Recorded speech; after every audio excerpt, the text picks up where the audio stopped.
दीपाली, तुला भूक लागली? हो. काय खाणार? 2 मिनिट्स वाली मॅगी. ओके, ठीक आहे. ठीक आहे. ही जोपर्यंत 2 मिनिट्स वाली मॅगी बनवते ना, 2 मिनिट्स मध्ये मी तुम्हाला डायनामिक कॉलम बनवायला शिकवते. या कसं करायचं सांगते. आपण क्रिएट करणार आहोत डायनामिक सेल काही अशा प्रकारचा. खूप युनिक वाटतो आणि काम करायलाही मजा येईल. ठीक आहे. सगळ्यात पहिले आपल्याला ना क्लीन डेटा घ्यायचा आहे. मी क्लीन डेटा घेतल्यानंतर डिझाइन मोडवरती जाऊन मला एक शेप ॲड करून घ्यायचा आहे, ज्याच्यामध्ये मी सर्च करणार आहे.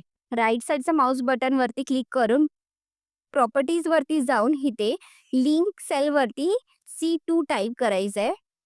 डन. आता आपल्याला ना इथे डिझाइन मोड ऑफ करून घ्यायचं आहे. डेटाचं सिलेक्शन द्यायचं आहे.